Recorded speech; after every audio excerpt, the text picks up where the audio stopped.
Halo, assalamualaikum, selamat pagi. Gue bikin video ini jam 7 pagi buat kalian. Apa yang mau dibikin? Gue bikin video ternak cupang buat pemula, bahkan bukan buat pemula, tapi yang udah ngebreed tapi masih ada kegagalan. Kita bikin video ini sampai kalian itu bisa sukses ternak ikan cupang dan bisa menghasilkan cuan di antaranya.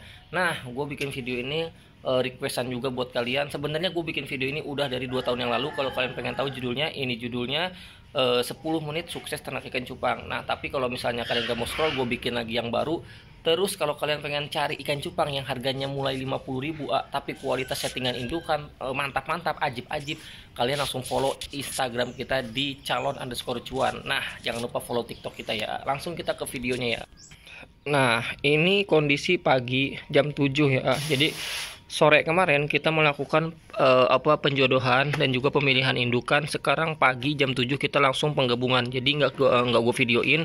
Jadi yang pasti sore kemarin kita kita jodohin, terus pagi kita gabungin. Jadi fungsi penjodohan itu dia pagi-pagi udah bikin buih. Nah, kalau dia bikin buih seperti ini, kemungkinan besar dia akan kawin hari ini juga.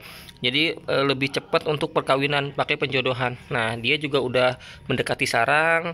Terus kalau misalnya ini juga sama, udah bikin buih tuh, dia mendekati sarang. Artinya lebih efektif penjodohan. Jadi betina juga nggak akan dihajar sama si jantan, dan jantan juga lebih cepat untuk proses perkawinan.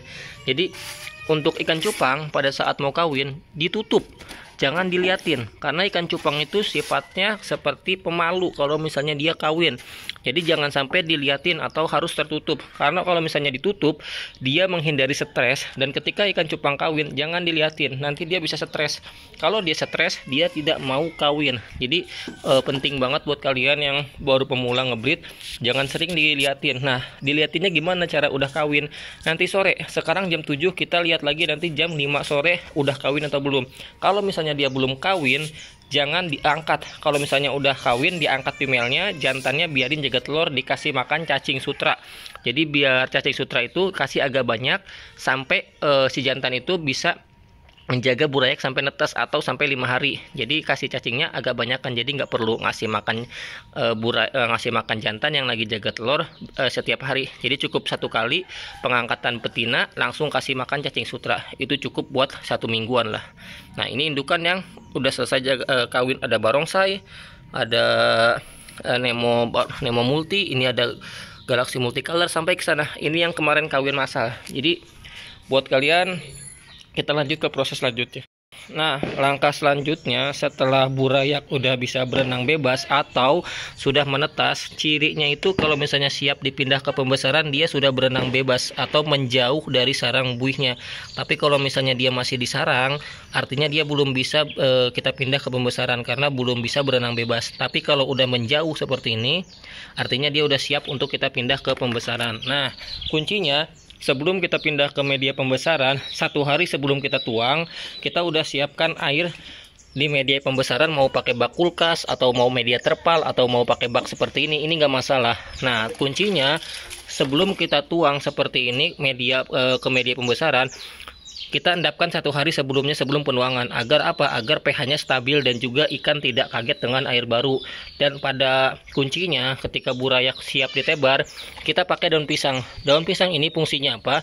Fungsinya untuk apa? Untuk menekan perubahan suhu secara drastis. Ketika cuaca lagi panas-panasnya, tiba-tiba kondisinya suhu langsung hujan, dan ini akan menyebabkan perubahan suhu secara drastis. Jadi fungsi daun pisang itu menekan perubahan suhu secara drastis, dan burayak yang usia 3 hari atau di bawah 2 minggu, dia akan terhindar dari seleksi alam, yaitu terkena perubahan suhu secara drastis. Jadi menekan perubahan suhu secara drastis dari panas ke hujan, dan ini sangat berfungsi juga untuk apa? Untuk media burayak itu berlindung ya. Dan ini sangat efektif ketika perubahan suhu secara drastis. Jadi sangat berguna. Jadi daun pisangnya bebas, pakai daun pisang jenis apa aja, yang penting dia kering. Nah, contoh keringnya seperti apa? Nah, keringnya itu di dahannya ini kering. Kalau misalnya basah di sini, nanti dia akan mengeluarkan minyak. Tapi kalau ininya kering, kita ambil dari dahannya, dia akan bersih ya, nggak akan mengeluarkan minyak. Dicuci nggak perlu dicuci ya. Jadi kuncinya lagi, sebelum kita tuang, kita udah siapkan kutu air. Nah, ini kutu airnya. Pastikan kutu air itu tidak ada ada predator seperti jentik nyamuk ataupun predator, yaitu anakan ikan sepat atau betok, karena itu bisa memakan burayak yang masih tua 3 hari ya. Dan ini kutu airnya bebas dari predator dan kutu jet. Jadi kita akan melakukan penuangan ke media pembesaran. Nah, ini burayak alhamdulillah padat. Ini jenisnya apa? Ini jenisnya HM Super Red. Jadi HM Super Red ini alhamdulillah padat banget. Ini stok di Shopee kosong karena memang masih burayak semua. Jadi kita breedannya itu nggak banyak karena kita fokus ke pelakat sekarang. Nah, ini tuangnya secara pelan-pelan untuk menghindari si jantan itu stres.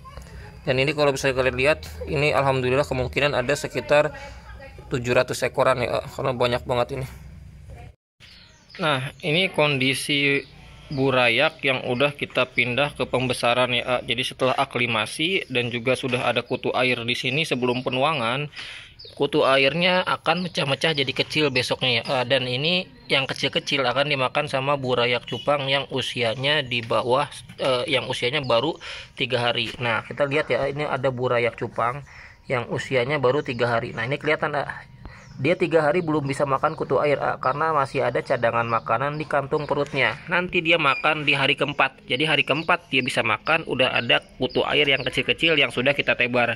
Jadi sangat penting ini untuk apa? Untuk burayak ikan cupang itu bisa lebih cepat gedenya karena dari kecil itu udah ada cadangan makanan, dan setelah cadangan makanan di kantung telurnya habis, dia sudah ada pakan yang bisa dimakan, yaitu yang ukurannya mikro atau kecil-kecil. Jadi dia persentase hidupnya sangat tinggi.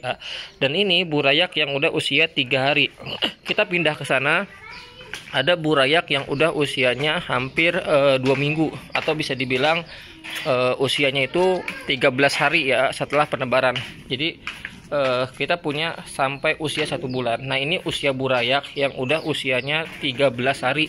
13 hari dia udah bisa kelihatan besar-besar ya. Jadi udah mulai gede-gede. Kita patiin flashnya. Nah, ini burayak. Ini bukan 13 hari ini karena masih kecil. Jadi ini minggu kemarin yang kita panen, yang minggu kemarin kita tebar. Jadi yang 13 hari kemungkinan yang di sini Jadi yang agak gedean. Nah, ini yang 13 hari. Jadi yang 13 hari ini dia sudah mulai gede, dan ini masih ada daun pisang. Nanti setelah 2 minggu daun pisangnya kita akan angkat. Jadi 2 minggu itu daun pisang, ukuran umur burayak 2 minggu, daun pisang ini udah 2 minggu, kita ambil daun pisangnya, kita buang. Kenapa? Karena kalau daun pisang sudah 2 minggu dia akan mengalami pembusukan secara alami. Nah, pembusukan secara alami dia bisa mengakibatkan kondisi air tidak bagus. Kalau kalian lihat kondisi airnya ini sudah agak kurang enak. Kalau misalnya kita deketin ini agak bau. Jadi 2 minggu itu daun pisang akan mengalami pembusukan secara alami. Jadi setelah 2 minggu kita akan angkat daun pisang, terus kita akan tambahkan air dan juga kita akan sifon. Nah, contohnya seperti apa? Ini yang kita kemarin setelah disifon dan juga diangkat daun pisang. Jadi kalau kalian lihat ini sudah nggak ada kotoran di dasar, airnya juga udah lumayan bagus karena udah kita angkat daun pisang dan juga sudah kita sifon atau sedot kotoran. Jadi tinggal kita tambahin air lalu kita sedot kotorannya, dan ini sudah bersih. Jadi ini burayak juga masih kecil, dan ini juga sama, burayaknya juga masih kecil. Ini yang padat. Nah, kepadatan seperti ini di atas 400 ekor kita akan pecah 2. Kalau misalnya sampai panen dia nggak akan gede, lama besarnya. Jadi jangan sampai tebar padat di media bak seperti ini, karena ini maksimal 250 ekor. Di atas 250 ekor ini akan mengalami pertumbuhan yang tidak normal. Dan di sini kita punya burayak yang usianya 1 bulan seperti ini nih kita punya. Jadi di sini yang paling tua umur burayak itu 1 bulan. Nah, 1 bulan sudah besar-besar ya seperti ini. Jadi udah lumayan gede. Nah, perawatannya kalau yang 3 hari kita kasih makannya secukupnya ya. Jangan terlalu banyak, jangan terlalu over, karena dia masih kecil banget. Jadi walaupun burayaknya ada 500 ekor, tapi dia makannya paling cuma 500 biji kutu air. Artinya jangan terlalu over, jangan juga sedikit. Yang penting cadangan kutu air ada terus di sana. Nah, yang di sini perawatannya juga sama. Setelah 2 minggu kita angkat daun pisang, terus kita sifon, kita tambahkan air, kita akan kasih garam ya. Garamnya seperti ini ya. Ini garam ikan. Jadi setelah kita tambahkan air, terus kita sifon, kita kasih garam segini, segenggam. Terus segenggamnya kita buang aja seperti itu. Habis gitu langsung kita kasih daun ketapang. Jadi setelah 2 minggu garam dan daun ketapang untuk perawatan selanjutnya sampai 1 bulan. Nanti setelah 1 bulan kita akan kuras total. Nah, pengurasan total seperti ini. Jadi ini burayak yang udah kita kuras total. Jadi dia 1 bulan itu baru pertama kali kita kuras. Jadi 2 minggu itu dia kita sifon, tambahkin air, kita sedot kotorannya. Habis 1 bulan seperti ini kita kuras total. Jadi dibersihkan medianya biar burayak itu lebih cepat besar. Jadi sekian dulu video kali ini, semoga bermanfaat. Jangan lupa like, comment, subscribe, dan jangan lupa follow Instagram kita di calon_cuan, khusus harga 100 ribuan ya. Ini jenisnya barongsai.